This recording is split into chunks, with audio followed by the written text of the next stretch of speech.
Hello friends, welcome back to my channel. இன்றைக்கி நம்ம என்ன பார்க்க போகிறோன்னா 3 கிலோ அரிசியை வச்சு எப்படி பாய் விட்டு பிரியாணி செய்கிறதுன்னு தான் பார்க்க போகிறோம். வீடியோவை ஸ்கிப் பண்ணாமல் ஃபுல்லாக பாருங்கள். அப்போ தான் பிரியாணி நல்லா வரும். நம்ம சேனலை நீங்கள் சப்ஸ்கிரைப் பண்ணாட்டி மறக்காமல் சப்ஸ்கிரைப் பண்ணிவிடுங்க. அப்போ தான் நம்மளோட அடுத்த அப்லோட்ஸ்லாம் உங்களுக்கு நோட்டிஃபிகேஷனில் காட்டும். மறக்காமல் பெல் ஐக்கானையும் ப்ரெஸ் பண்ணிக்கோங்க. வாங்க இப்போ நம்ம வீடியோக்குள்ளே போகலாம். பாத்திரம் நல்லா காஞ்சோடனே பாத்திரத்தில் 3/4 லிட்டர் எண்ணெய் ஊற்றுங்க. எண்ணெய் ஊற்றி நல்லா சூடு வந்தோடனே கொஞ்சமாக பட்டை, கிராம்பு, ஏலக்காய் சேர்த்துக்கோங்க. அது நல்லா பொரிஞ்சோடனே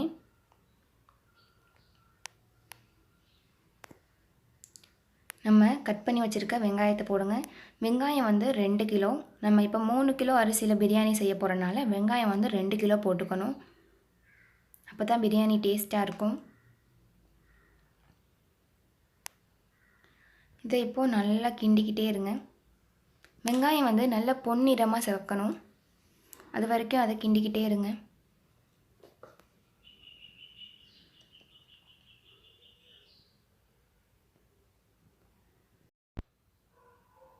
இப்படி நல்லா கோல்டன் கலராக மாறணும் வெங்காயம்.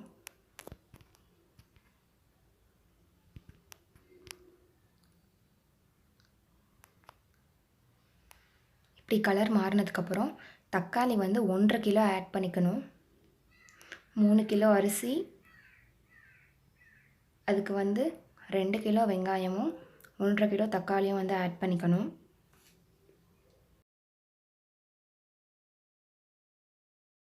தக்காளி வெங்காயத்தை நல்லா வதக்கிக்கிட்டே இருங்க.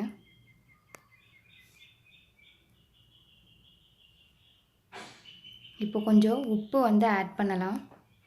அப்போ தான் கொஞ்சம் சீக்கிரம் தக்காளி வெங்காயம் வதங்குங்கிறதுக்காக. நல்லா உங்களுக்கு உப்பு எவ்வளோ தேவையோ இப்போயே நீங்கள் ஆட் பண்ணிக்கோங்க. நல்லா தக்காளி வெங்காயம் வதங்கிடணும். நீங்கள் விடாமல் கிண்டிக்கிட்டே இருங்க. நல்லா வதங்கினதுக்கப்புறம் இஞ்சி பூண்டு ஆட் பண்ணிக்கணும். இஞ்சி பூண்டு பேஸ்ட் எவ்வளோன்னா 300 கிராம் எடுத்துக்கணும். இஞ்சி 150 கிராம், பூண்டு 150 கிராம், ரெண்டத்தையும் அரைச்சி ஒன்றா வச்சுக்கணும். இப்போ நல்லா வதங்கிருச்சு. ஸோ நம்ம இஞ்சி பூண்டு ஆட் பண்ணிக்கிறோம்.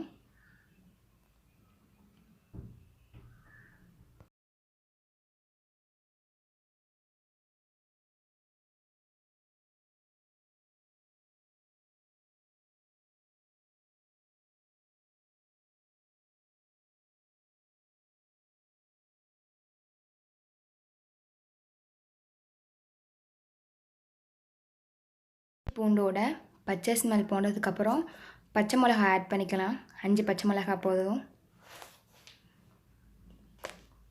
ஆட் பண்ணிவிட்டு அதையும் நல்லா சேர்த்து வதக்குங்க. அதுக்கப்புறம் மிளகாய் பொடி 30 கிராம். அதுக்கப்புறம் மல்லித்தூள், மிளகாய் பொடி நல்லா வதங்கினதுக்கப்புறம் மல்லித்தூள் எவ்வளோன்னா மல்லித்தூள் 50 கிராம் ஆட் பண்ணிக்கணும்.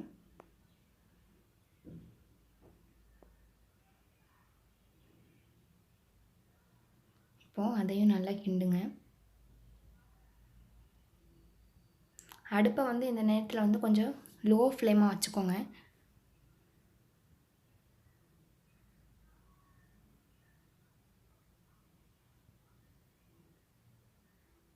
இப்போ நம்ம வேக வச்சுருக்க கறியை போட்டுக்கோங்க. கறியை நீங்கள் ஆல்ரெடி 3 விசில் விட்டு வேக வச்சுக்கோங்க. நம்ம மட்டன் பிரியாணி செய்கிறனால கறியை வேக வச்சுக்கிறது தான் ரொம்ப ஈஸியாக இருக்கும். கறி 3 கிலோ. நம்ம அரிசி எவ்வளோ போடுறோமோ அதுக்கு ஈக்குவலாக தான் கறி போடணும். நம்ம அரிசி 3 கிலோ எடுத்துக்கிட்டனால கறியும் 3 கிலோ. ஸோ இதெல்லாம் நல்லா சேர்த்து கிண்டுங்க. மசாலாவும் மட்டனும் மெர்ஜ் ஆகணும்.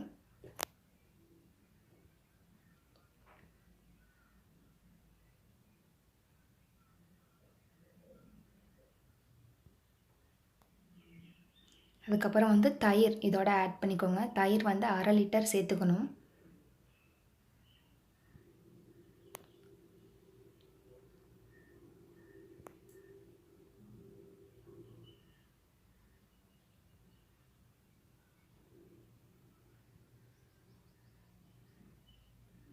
இப்போது அடுப்பு சிம்மில் இருக்கனால மசாலா நல்லா குக் ஆகி எண்ணெய் மேலே தெரியுது.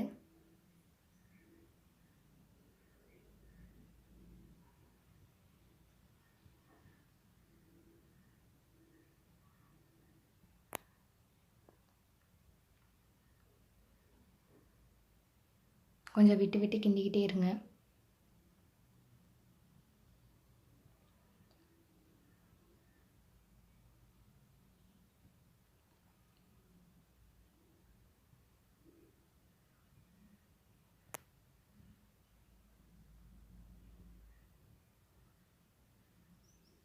அதுக்கப்புறம் கொத்தமல்லி புதினா வந்து ஆட் பண்ணிடுங்க. உங்களுக்கு எவ்வளோ தேவையோ ஃப்ளேவருக்கு வேணுங்கிறபடி ஆட் பண்ணிக்கலாம்.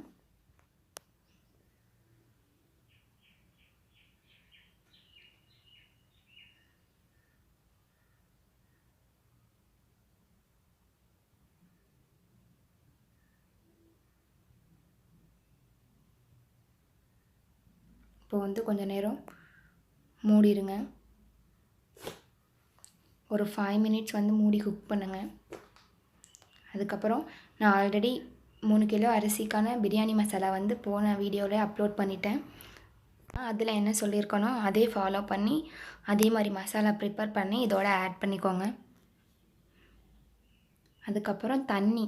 இப்போ வந்து நீங்கள் அரிசியை வந்து 3 படியாக எடுத்துக்கிட்டிங்க அப்படின்னா தண்ணி வந்து எப்படின்னா அதிலே வந்து 6 வாட்டி ஊற்றுவீங்க அந்த படியிலேயே. ஆனால் வந்து அப்படி ஊற்றாமல் 5 படி தான் ஊற்றிக்கணும். ஏன்னா மட்டனில் தண்ணி இருக்கும், அப்புறம் இஞ்சி பூண்டு இந்த பேஸ்ட்டில் அதெல்லாம் நம்ம தண்ணி சேர்த்துருப்போம். ஸோ இந்த மசாலாவில் ஆல்ரெடி தண்ணி இருக்கிறனால 5 படி மட்டும் தண்ணி ஆட் பண்ணிக்கோங்க. வந்து மட்டனை வந்து வேக வச்சுருப்போம்ல தண்ணி, அந்த தண்ணியுமே இதில் வந்து கணக்காக நீங்கள் சேர்த்துக்கோங்க. இப்போ 5 படினா அந்த மட்டன் வேக வைக்கிறது தண்ணி வந்து ஒரு படி கணக்கு வந்துச்சுன்னா அதையும் வந்து ஒரு படியாகவே எடுத்துக்கோங்க. டோட்டலாக வந்து 5 படி நாங்கள் ஊற்றியிருக்கோம். கொஞ்ச நேரம் நம்ம இதை மூடி வச்சிடலாம். ஒரு 5 மினிட்ஸ் இப்படி மூடியே இருக்கட்டும். இப்போ ஓப்பன் பண்ணி பார்த்திங்கன்னா நல்லா கொதிச்சிருக்கும் தண்ணி. இப்படி தண்ணி கொதிக்கிறப்போ நம்ம கழுவி வச்சுருக்க அரிசியை வந்து ஆட் பண்ணிக்கலாம். அரிசி வந்து என்ன அரிசி அப்படின்னா சீரக சம்பா அரிசி வந்து நாங்கள் சேர்த்துருக்கோம்.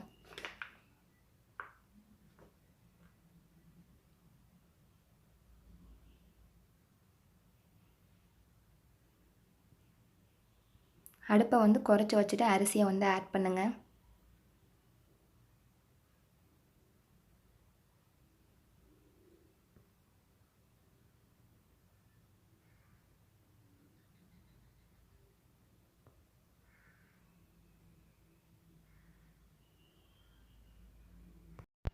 இப்படி அரிசி கொதிக்கிறப்போ கிண்டி விடுங்க. ஏன்னா அரிசி வந்து கீழே போய் செட் ஆகிடும். ஸோ அதனால தான் வந்து நம்ம கிண்டி விடுறோம்.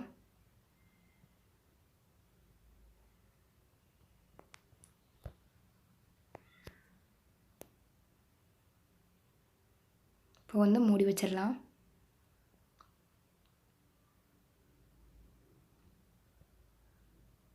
இப்போ நீங்கள் பார்த்தீங்கன்னா தண்ணி கொஞ்சம் கம்மியாயிருச்சு. அரிசி வந்து நல்லா தெரியுது. இப்போது இந்த ஸ்டேஜில் வந்து லெமன் 2 பழம் சாறை ஆட் பண்ணிக்கலாம். லெமனை ஆட் பண்ணுறதுக்கான ரீசன் என்னென்னு பார்த்தீங்கன்னா அப்போ தான் வந்து ரைஸ் வந்து நல்லா சாஃப்டாக இருக்கும். அதுக்காக தான் வந்து நம்ம லெமன் ஆட் பண்ணிக்கிறோம். 2 லெமன் போதும். நல்லா இது மாதிரி கன்சிஸ்டண்ட்டாக ஆகிடணும்.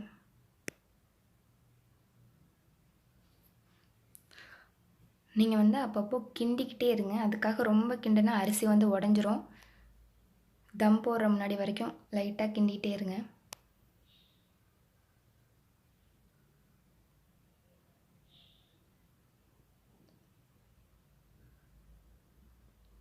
நெக்ஸ்ட் வந்து இதில் கொத்தமல்லி புதினா ஆட் பண்ணுங்கள். சொன்ன மாதிரி உங்களுக்கு எவ்வளோ தேவையோ அந்த அளவுக்கு ஆட் பண்ணிக்கோங்க. அதுக்கப்புறம் வந்து நெய் ஆட் பண்ணிக்கோங்க.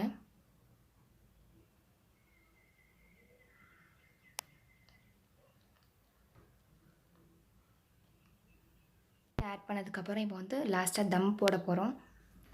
நீங்கள் என்ன பண்ணுறீங்கன்னா பேப்பரை வந்து தண்ணீரை நனைச்சிட்டு நாங்கள் பண்ணுற மாதிரி சட்டியோட வாப்பாட்டில் வந்து இதே மாதிரி வச்சுருங்க. ஃபுல்லாக இது மாதிரி கவர் பண்ணிவிட்டு அதுக்கு மேலே நீங்கள் மூடி வச்சிங்கன்னா உள்ளே இருக்கிற அந்த ஏர் வந்து வெளியே வராது.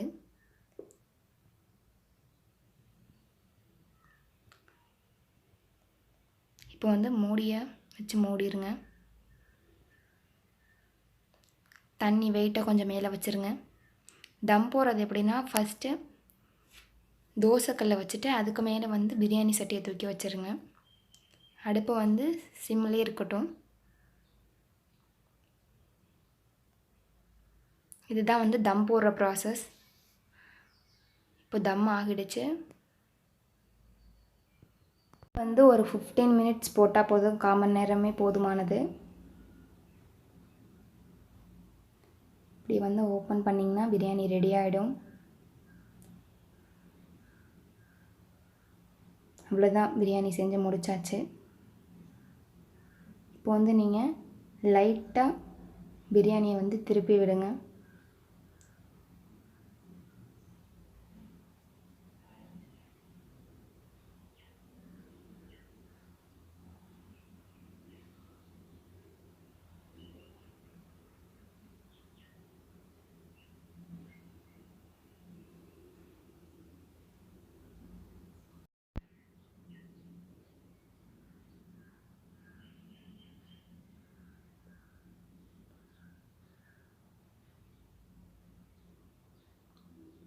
மறக்காமல் இந்த பிரியாணியை வந்து நீங்கள் ட்ரை பண்ணி பாருங்கள். ட்ரை பண்ணி பார்த்துட்டு டேஸ்ட் எப்படி இருந்துச்சுன்னு வந்து கமெண்ட் பாக்ஸில் சொல்லுங்கள் ஃப்ரெண்ட்ஸ். நான் சொன்ன மாதிரி பிரியாணி மசாலாவை நான் ஆல்ரெடி அப்லோட் பண்ணிட்டேன். அது எப்படி செய்கிறதுன்னு போய் என்னோடய ப்ரீவியஸ் வீடியோவில் பாருங்கள். Thank you friends. நம்ம வீடியோவை மறக்காமல் லைக் பண்ணுங்கள், ஷேர் பண்ணுங்கள், சப்ஸ்கிரைப் பண்ணுங்கள்.